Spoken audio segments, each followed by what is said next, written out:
नमस्कार, आप देख रहे हैं न्यूज़ वन इंडिया। मैं हूं आपके साथ ऋतु तोमर। सीधा रुख करेंगे गोरखपुर का। मुख्यमंत्री योगी आदित्यनाथ इस वक्त पर्यटन स्थलों के सौंदर्यीकरण का शिलान्यास करने पहुंचे और कार्यक्रम को संबोधित कर रहे हैं।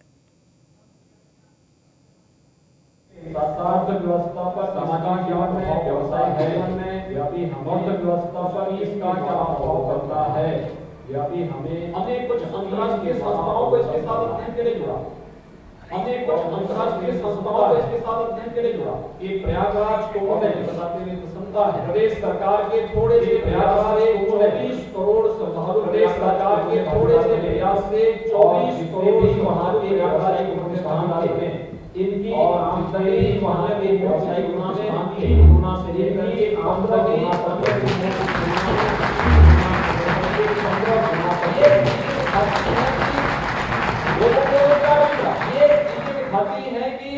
आखिर स्वच्छता कर्मी थे, आखिर स्वच्छता कर्मी 20,000 स्वच्छता कर्मी, 10,000 सुरक्षा कर्मी थे, इसी समाज से 10,000 सुरक्षा कर्मी थे से जुड़े हुए लोग। कोई गाइड का काम कर रहा है, कोई हलवाई का काम कर रहा है, जुड़े हुए लोग कोई गाइड का काम कर रहा है, कोई हलवाई का काम कर रहा है, कोई नाविक का काम कर रहा है, कोई कमाया है। मैंने जिस भी नाविक से पूछा, पहले हम अपने मुनाफे कमाया के दौरान कायदा 10,000 15,000 पहले हम लोग पूरे कुंभ के दौरान, लेकिन इस बार हमारी कमाई 5 लाख से लेकर 10 लाख तक, लेकिन इस बार हमारी कमाई 5 लाख से। ये चीजें दिखती है हर एक तबके पर इसका कैसा प्रभाव, ये चीजें दिखती है हर एक तबके पर इसका कैसा प्रभाव पड़ता है। तो बता दें आपको, पर्यटन विकास कार्यों का सीएम योगी आदित्यनाथ ने शिलान्यास किया है। गोरखपुर से इस वक्त आप लाइव देख रहे हैं मुख्यमंत्री योगी आदित्यनाथ को, जो कि कार्यक्रम को संबोधित भी कर रहे थे। तो महत्वपूर्ण पर्यटन स्थलों के सौंदर्य बदला तो पर्यटन की संभावना विकास की एक नई ऊंचाई तक प्रदेश का नाम भी वैश्विक मंच पर हुआ कि उत्तर प्रदेश ने कुंभ के आयोजन को इतनी भव्यता और दिव्यता के साथ किया कि दुनिया का सबसे बड़ा आध्यात्मिक और सांस्कृतिक आयोजन बन गया। और ये आयोजन इतना भव्य और इतना दिव्य बन गया कि आज उसका परिणाम हम सबके सामने है।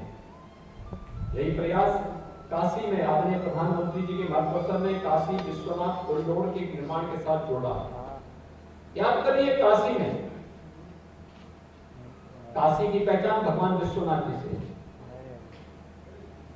1916 में राष्ट्रपिता महात्मा गांधी जी जब काशी हिंदू विश्वविद्यालय का उद्घाटन हो रहा था, उस समय काशी गए और काशी में उस समय बाबा विश्वनाथ का दर्शन करने के लिए जब गए तो संकरी गली और गंदगी को देख करके गांधी जी ने बहुत तीखी टिप्पणी की थी। उनका वो ऑडियो आज भी है जिसमें वह वहां के लोगों को कोस रहे हैं और कह रहे हैं कि कितनी संकरी गली है, कितनी गंदगी है, प्रसाद में मक्खियां भी बना रही है और इसी प्रसाद को लोग लेंगे, कैसे वो स्वस्थ रह पाएगा। बापू ने आज से 100 साल पहले ये बात कही थी। लेकिन काशी को एक नए कलेवर के रूप में प्रधानमंत्री मोदी जी ने आज वैश्विक पटल पर रखा है। और भाइयों बहनों, आज जब काशी नए कलेवर के रूप में सामने आई है तो वहां पर पर्यटन की संभावनाएं भी बढ़ी है, रोजगार की संभावनाएं बढ़ी है। काशी में हम लोगों ने एक फैसिलिटेशन सेंटर काशी विश्वनाथ मंदिर के बगल में बनाया है और उस वक्त में केवल श्रद्धालु जनों को एक व्यवस्था दी थी। व्यवस्था ये थी कि कोई भी श्रद्धालु आएगा तो आकर के वहां पर अपना रजिस्ट्रेशन करवा करके उसको अगर कोई सहायता चाहिए वहां से सहायता उसको मिल जाएगी और फिर उसके माध्यम से व्यवस्था आगे बढ़ाने का कार्य प्रारंभ हुआ।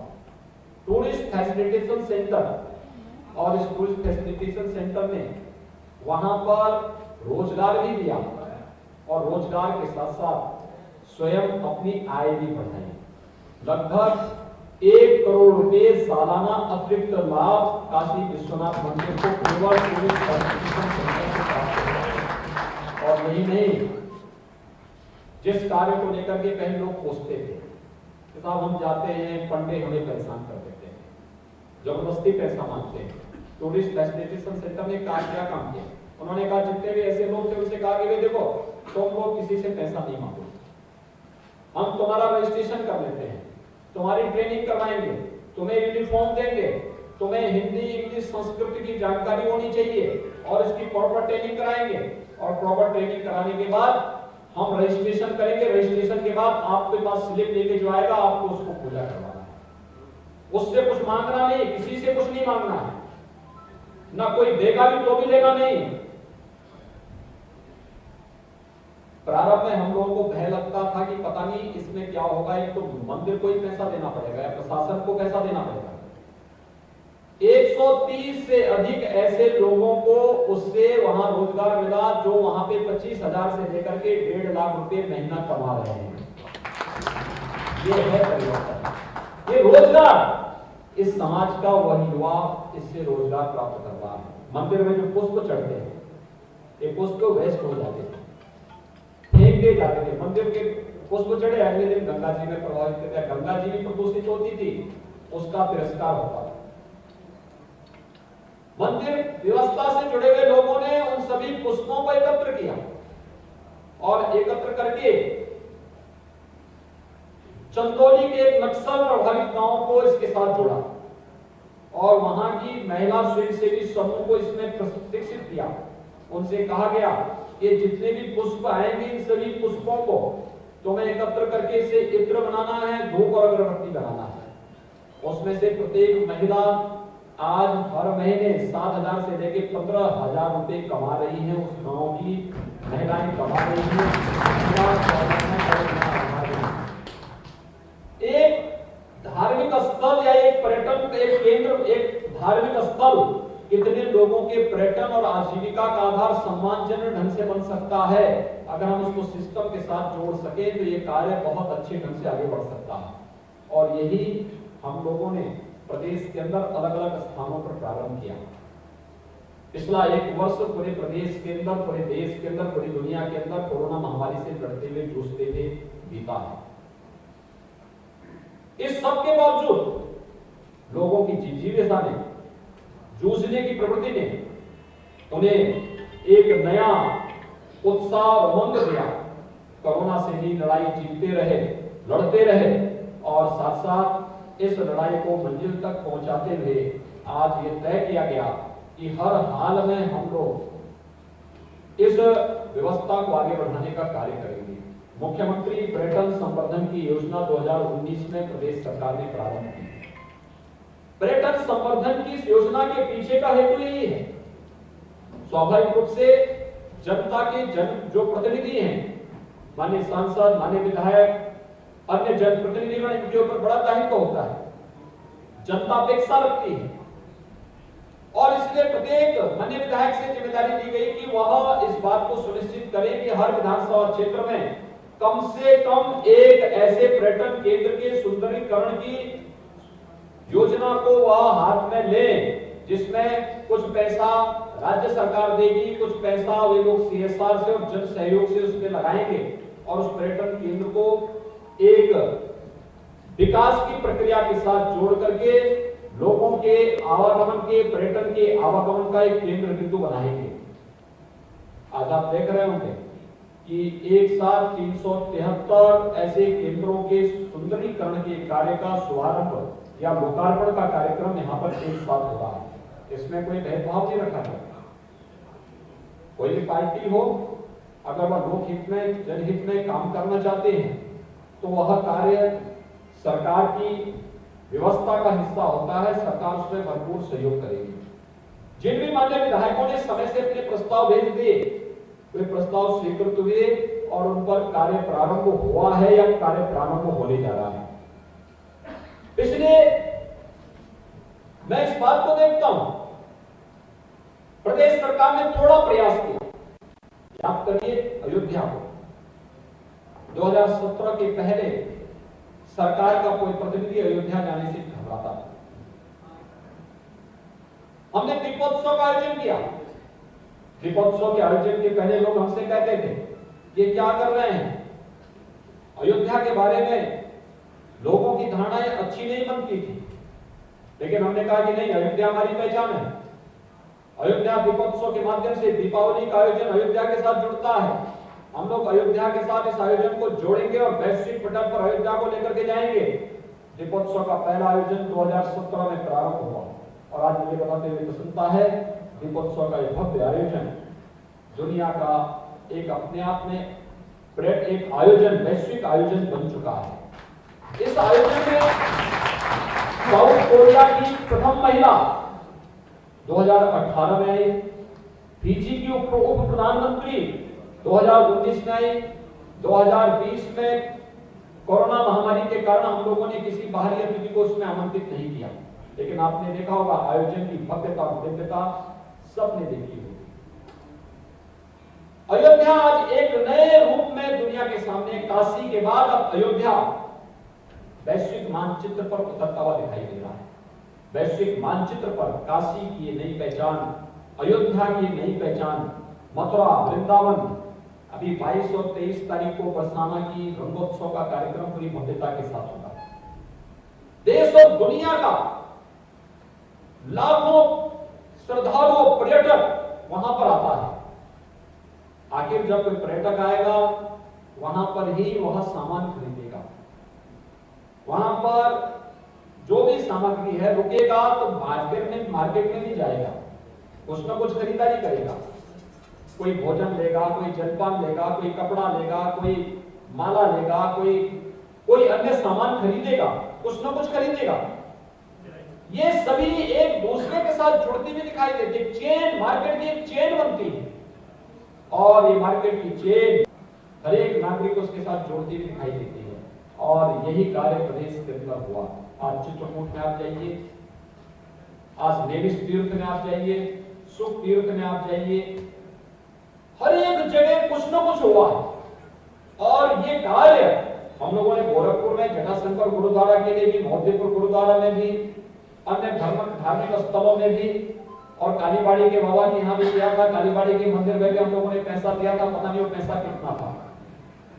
लोग करोड़ों में कहते हैं, मुझे जानकारी नहीं, वो करोड़ नहीं थे, लाख में था, लेकिन यह है कि कालीबाड़ी के बाबा को बदनाम कर दिया गया। लेकिन कार्य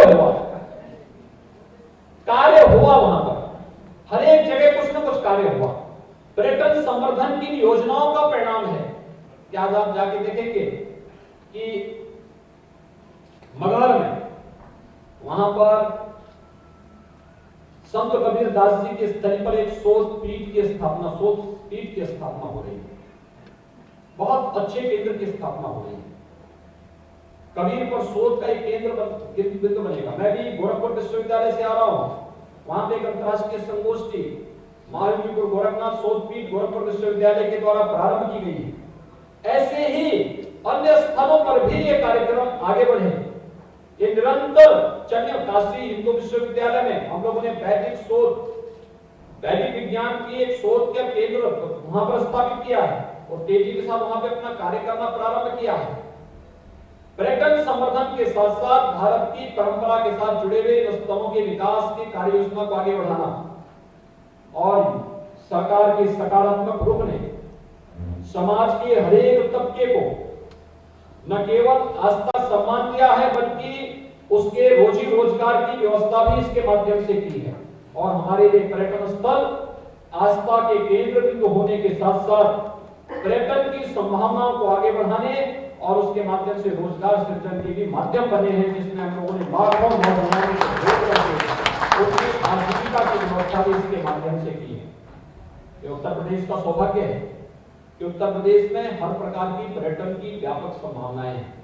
रामायण सर्किट का केंद्र बिंदु उत्तर प्रदेश है, कृष्णा सर्किट का केंद्र बिंदु उत्तर प्रदेश है, बौद्ध सर्किट का केंद्र बिंदु उत्तर प्रदेश है, जैनिक तीर्थ सर्किट का केंद्र बिंदु उत्तर प्रदेश है, आध्यात्मिक सर्किट का केंद्र बिंदु उत्तर प्रदेश है और प्रदेश में शक्तिपीठों की एक परंपरा भी इस व्यवस्था को आगे बढ़ाता है।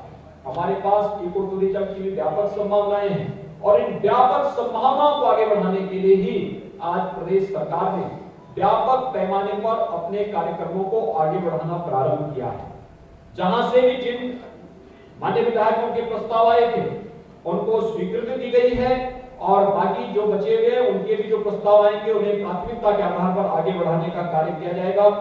पर्यटन की संभावनाओं को अगर हम देख सकेंगे, मेरा अनुरोध होगा सभी माननीय जनप्रतिनिधियों से कि हम स्थानीय स्तर पर जो उस मंदिर की व्यवस्था से जुड़े हुए लोग हैं, अगर स्थानीय स्तर पर उनके साथ बैठ करके कार्य योजना तैयार करें कि वे देखो बंटागिरी न हो, लेकिन जैसे काशी विश्वनाथ मंदिर में पर्यटन संवर्धन योजना के अंतर्गत काशी विश्वनाथ मंदिर ट्रस्ट ने टूरिस्ट फैसिलिटेशन सेंटर बना करके एक सिस्टम के साथ उस व्यवस्था को जोड़ा, वहां पर तमाम लोगों को रोजगार और नौकरी भी बढ़ी, संभावनाएं भी उसमें व्यापक बनी, आने वाले श्रद्धालुओं की आस्था को भी ठेस नहीं पहुंचा और व्यवस्था तेजी के साथ आगे बढ़ती हुई दिखाई दी। ऐसे ही अन्य स्थलों पर भी चीजें हुई। हर एक जगह इस प्रकार का कार्य किया जा सकता है।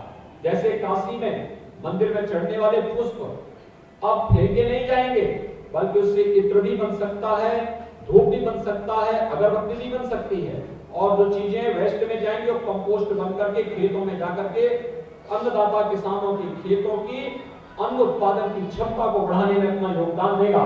ये सभी एक साथ जुड़ करके एक जीवन चक्र की एक चेन बनती हुई दिखाई देती है, और ये जीवन चक्र की चेन ही वास्तविक जीवन है, और इसी पर हम सबका भविष्य टिका हुआ है।